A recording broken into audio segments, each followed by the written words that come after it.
जय हिंद साथियों, स्वागत है आपका आपके अपने परिवार भारतवर्ष क्लासेस में। इस वीडियो में हम 30 सितंबर 2024 गणित की अर्धवार्षिक परीक्षा में आने वाले वेरी इंपॉर्टेंट क्वेश्चंस का सेट 1 करने वाले हैं। तो अब सेट यहाँ पर लगातार आएगा, वीडियो को पूरा देखिएगा। यदि आप चाहते हो कि हमारा हर एक प्रश्न सही हो तो इन सेट्स को जरूर देखिए बच्चा, सारे प्रश्न इन्हीं सेट से आने वाले हैं। तो वीडियो को अपने अपने दोस्तों को कर दीजिए शेयर, और भारतवर्ष क्लासेस पर नए हो तो सब्सक्राइब जरूर कीजिएगा। क्लास 9-10 का भी वीकली टेस्ट का इंपॉर्टेंट क्वेश्चंस, साथ ही साथ अर्धवार्षिक परीक्षा के लिए आप सब्सक्राइब कर लीजिएगा। स्टार्ट करते हैं वेरी इंपॉर्टेंट क्वेश्चंस। तो जैसा कि आप सभी को ज्ञात है कि इस बार के जो यहाँ पर हाफ ईयरली एग्जाम होगा उसमें क्वेश्चंस ऑब्जेक्टिव आने वाले हैं। तो हम इसी तरह के ऑब्जेक्टिव क्वेश्चंस की प्रैक्टिस लगातार सेट में करेंगे। तो पहला प्रश्न यहाँ पर पूछा गया है, निम्नलिखित में कौन एक पूर्ण वर्ग संख्या है। पूर्ण वर्ग संख्या होती क्या है, मैथ है तो थोड़ा सा समझ लेते हैं। किसी संख्या को उसी संख्या से गुना करना उस संख्या का वर्ग कहलाता है। 2 को 2 से गुना करेंगे 4 होता है, 4 2 का वर्ग है। 3 को 3 से गुना करेंगे 9 होता है, 9 3 का वर्ग है। इसी तरह हमें बताना है कि इन चारों में से कौन एक पूर्ण वर्ग संख्या है। देखिए साथियों, यदि यहाँ पर वर्ग संख्या की बात की जाए तो वर्ग संख्या के जो यदि 0 रहेगा तो वो कभी भी विषम में नहीं हो सकता है। विषम यानी कि ना तो 1 0 होगा, ना ही 3 0 होगा, ना ही 5 7, यानी विषम में 0 नहीं हो सकता है। तो आप इसमें देख सकते हो 1 0 आ गया है, ये वर्ग संख्या नहीं है। 3 0 आ गया, ये भी वर्ग संख्या नहीं है। 5 0 आ गया, ये भी वर्ग संख्या नहीं है।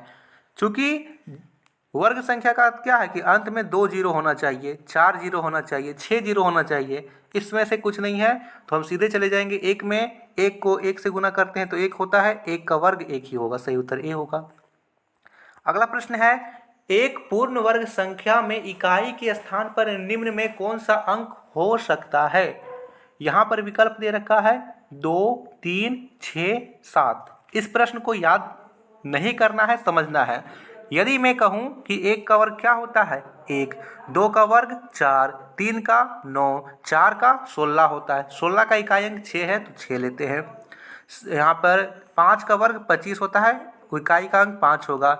6 का 36 होता है, इकाई का अंक 6 ले लेंगे। 7 का 49 होता है, यानी इकाई का अंक 9 ले लेंगे। 8 का 64 होता है तो इकाई का अंक 4 ले लेंगे, है ना। 81, 9 का 81 होता है तो इकाई अंक ले लेंगे। यदि हम यहाँ पर 1 से लेकर के 10 तक वर्ग किए तो यहाँ पर देखें 1 4 9 6 5, 1 4 9 6 5, यही सभी संख्याएं आ रही है। इसके अलावा कोई भी अंक आए, जैसे 2 आ जाए, ठीक है, 3 आ जाए, उसके बाद 7 आ जाए, ये सभी यदि यहाँ पे अंतिम अंक आ जाए तो वो कभी भी वर्ग नहीं होगा। तो देखिए यहाँ पर कहता है इकाई के स्थान पर निम्न में से कौन सा अंक हो सकता है। हमने अभी देखा तो कौन कौन सा अंक था, 1 था, 2 का 4 था, 3 का 9 था, 4 का 16 का 6 था, 5 का 25 का 5 था, उसे 6 9 इस तरह आ गया। तो यहाँ पर ध्यान देंगे तो यहाँ पर आ रहा है 6 हो सकता है, बाकी 2 3 7 किसी भी पूर्ण वर्ग संख्या की इकाई के स्थान पर नहीं हो सकता है।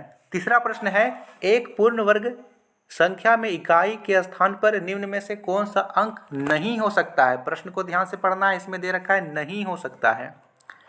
तो 4 तो हो ही सकता है, 2 का करेंगे तो 6 भी हो सकता है, 4 का और 6 का दोनों में आता है। उसके अलावा मैं यदि बताऊँ तो यहाँ पे 9 भी हो सकता है 3 का, लेकिन 8 नहीं हो सकता है।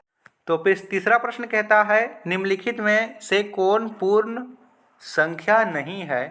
विकल्प है 121, 289, 6889, 9408। आप यहाँ देखो तो आपको 1 से लेकर के 20 तक पूर्ण वर्ग संख्याएं याद होनी चाहिए, ठीक है। कितने बच्चों को याद है और नहीं भी याद है तो याद कर लीजिएगा, डायरेक्ट पूछा जाएगा। यहाँ पर 121 भी होता है, 289 भी होता है और 6889 भी होता है। लेकिन जो डी में दे रखा है 9408, ये किसी भी संख्या का पूर्ण वर्ग नहीं होता है, तो हम डी की ओर चलेंगे। डी सही विकल्प होगा। 324 निम्नलिखित में से किसका वर्ग है। देखिए डायरेक्ट प्रश्न आ गया, 324 किसका वर्ग है। तो यहाँ पर 324 वर्ग होता है 18 का, 361 होता है 19 का, 400 होता है 20 का, 441 होता है 21 का। ये सभी याद रखेंगे। तो पांचवें प्रश्न का सही उत्तर ए होगा, 18। दे रखा है किसी संख्या के इकाई का अंक 7 है, उस संख्या का वर्ग का इकाई में निम्नलिखित में कौन सा अंक होगा। प्रश्न ध्यान से पढ़िए। हम एक संख्या लिख लेते हैं, जैसे हमने लिखा 27। 27 में यदि ध्यान दें तो इसका जो इकाई का अंक है वो 7 है। यदि हम इसका वर्ग करें तो 7 का वर्ग करने पर क्या होता है, 49 होता है। 49 का इकाई का अंक क्या होता है, 9।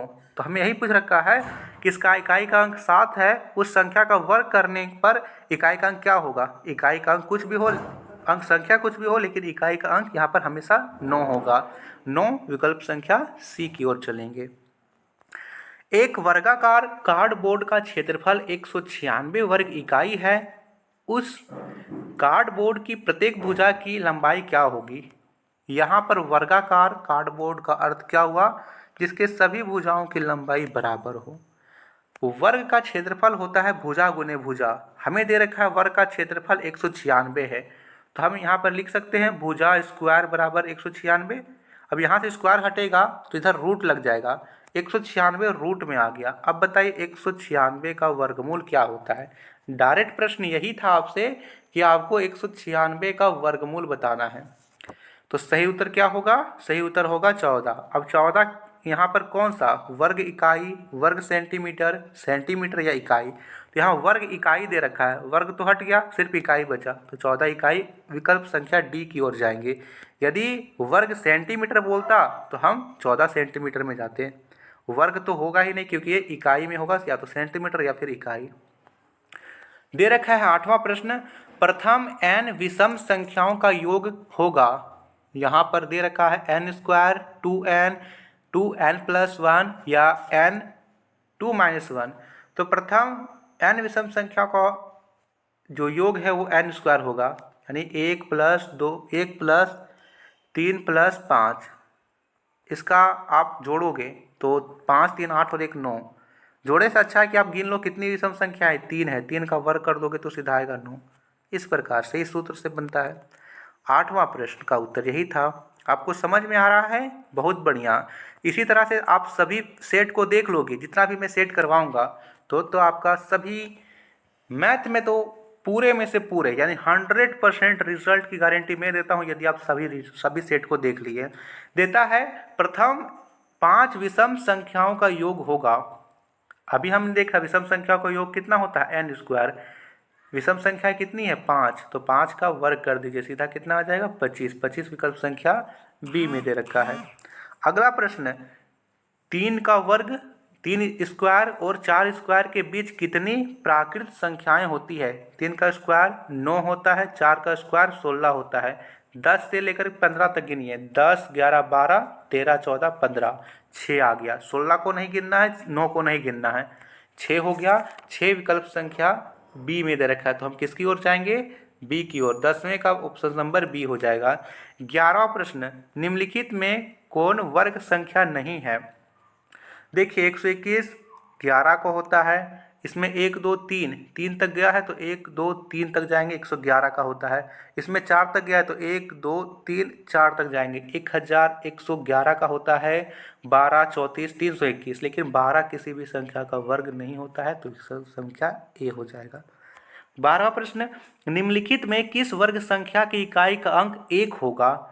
1 किस संख्या का हो सकता है, यदि हम 1 का वर्ग करते हैं तो 1 आता है। इसके अलावा हम 9 का वर्ग करते हैं तो 81 आता है। 81 का जो इकाई का अंक है वो 1 होता है, सभी को ज्ञात है। तो किस संख्या का इकाई का अंक 9 है, आप देखोगे 29 का इकाई का अंक 9 है, तो हम सीधा चलेंगे विकल्प संख्या सी में। 12वें प्रश्न का विकल्प संख्या सी होगा। 13वां प्रश्न कहता है 1000 के वर्ग में शून्यों की संख्या कितनी होगी। आप सबसे पहले दिखाओ कि 1000 में कितने शून्य हैं, 1, 2, 3, तो शून्य की संख्या दुगनी हो जाएगी, 3 का गुना 2, 3 दूनी 6, 6 विकल्प संख्या डी में दे रखा है। अगला प्रश्न है, निम्नलिखित में कौन पूर्ण वर्ग संख्या है। अभी ही मैंने इसको बताया पहले प्रश्न में। पूर्ण वर्ग संख्या में यदि 0 आए लास्ट में तो 1 नहीं हो सकता है, 3 नहीं हो सकता है, 5 नहीं हो सकता है। पहला वाला कट गया और उसके बाद दूसरा वाला कट गया, तीसरा वाला भी कट गया, सीधा हम चलेंगे विकल्प संख्या डी, क्योंकि इसमें 2 गो 0 है। यदि हम करेंगे यहाँ पर 1600 तो इसका पूर्ण वर्ग संख्या हो जाएगा। सीधा आपको कर देना है दिमाग से, तो डी विकल्प सही होगा।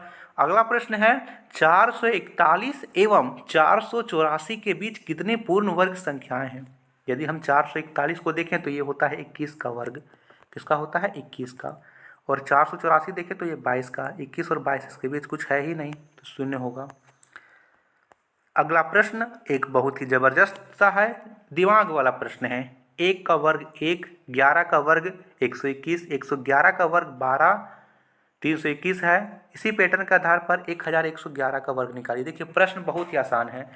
देखिए 11 था ना, तो हम 1 2 तक लिखे, फिर वापस 1 आ गए। 111 था तो 1 2 3 तक गए, क्योंकि 3 गो 1 था। फिर 3 के बाद 2 1 फिर से वापस आ गए। अब यहाँ पर 4 गो 1 है तो हम 4 तक जाएंगे। 1 2 3 4, 4 तक गए, फिर वापस आ जाएंगे। 3 2 1, तो 12 34 321, 12 34 321 विकल्प संख्या सी में दे रखा है। एक एक प्रश्न आप सभी का सही होना चाहिए बच्चा, इसी तरह के प्रश्न आने वाले हैं। अगला दे रखा है 7 का स्क्वायर 49, 67 का 49 वर्ग करें तो 44 89, 667 का करें तो 4 और 88 9 है, तो 6667 का क्या होगा। प्रश्न देखिए 7 49 हो गया। यदि इसमें एक गो 6 आया है तो यहाँ पर आप देख सकते हो बीच में 48 आया है। बीच में क्या आया है? 48 आया, यानी एगो 4 एगो 8 आया है। 49 को 100, यहाँ पर जो 49 का 4 था यहाँ लिख दिया, 9 इधर लिख दिया। अब 2 गो 6 आ गया तो देखिए क्या हुआ है। पहला 4 लिखा, लास्ट में 9 लिखा, बीच में 2 गो 4 2 गो 8 लिखा है, क्योंकि 2 गो 6 आया है। तो हमें हमारे सामने अब 3 गो 6 आ गया है। इस प्रश्न को दिमाग से खेलना है, गुना भागा नहीं करना है। 3 गो 6 आया है तो पहले तो आप 4 लिख दीजिए, अंतिम में 9 लिख दीजिए। अब 3 गो 6 है आया है तो 3 गो 4 लिखिए, 1 2 3, और 3 गो 8 लिख दीजिए, 1 2 3, बस हो गया। इसका आंसर हो जाएगा 4 4 4 4, 8 8 8 9, विकल्प संख्या डी, एकदम धुआं तरीके से। अगला प्रश्न है 6 स्क्वायर और 7 स्क्वायर के बीच कितने प्राकृत संख्याएं हैं। 6 का स्क्वायर करेंगे तो होता है 36, 7 का स्क्वायर करेंगे तो होता है 49। गिन लीजिए 37 से 48 तक, 37 38 39 40 41 42 43 44 45 46 47 48, कितना आ गया? 3 3 6 3 9 और 3 12। 12 किस में दे रखा है? आप बोलोगे सर 12 विकल्प संख्या सी में दे रखा है। साथियों पीडीएफ वगैरह के लिए आप हमारे व्हाट्सएप ग्रुप को ज्वाइन कर सकते हो, और यदि आप उसमें ज्वाइन नहीं हो पाते हो तो व्हाट्सएप चैनल पे भी ज्वाइन हो जाइए। चैनल का लिंक डिस्क्रिप्शन में दिया हुआ है। दे रखा है 1.1 का वर्ग होगा। सबसे पहले 1.1 नहीं, आप 11 करो। 11 का वर्ग क्या होता है? आप बोलोगे सर 121 होता है। 121 होता है। अब हम दशमलव कहाँ लगाएंगे? यहाँ पर 12 के बाद लगाएंगे या फिर 1 के बाद लगाएंगे? तो यहाँ पर आप देखिए, सबसे पहले आप यहाँ पर याद रखेंगे, यहाँ पे जो दशमलव लगेगा वो 1 के बाद लगेगा, क्योंकि 11 1.1 का वर्ग कर रहे हैं तो कभी 12 नहीं ना आएगा, वो तो 1 दशमलव के बाद ही आएगा, तो 1.21 ही होगा। अगला प्रश्न है संख्या पैटर्न 1 4 9 25 में अगली दो संख्याएं हैं। एक जानते हो 1 का वर्ग होता है 4, 2 का 3, 3 का वर्ग 9 होता है, 5 का वर्ग 25 होता है। तो अगला आप देख लीजिए 6 का वर्ग 36 होगा, 7 का वर्ग 49 होगा। 36 और 49 विकल्प संख्या ए में दे रखा है। किसी प्रकार की दिक्कत परेशानी डाउट नहीं होना चाहिए। अंतिम प्रश्न दे रखा है एक वर्गाकार फर्श जिसकी एक किनारा 5 मीटर है तो उस फर्श का क्षेत्रफल होगा। 5 का वर्ग कर दीजिए, 5 का वर्ग 25 होता है, 25 मीटर, 25 वर्ग मीटर, विकल्प संख्या सी। तो ये था very very very important questions का सेट 1। सेट 2 आपको जल्द ही मिलेगा, हो सकता है शाम तक या फिर कल मिल जाए, तो आप उस सेट को भी देखिएगा। लगभग 5 से 6 सेट मिलेंगे आपका, उसमें से किसी भी प्रकार का बाहर से नहीं आएगा, सब उसी में से आने वाला है। धन्यवाद। अभी आपको साइंस का भी सेट मिल जाएगा। Thank you.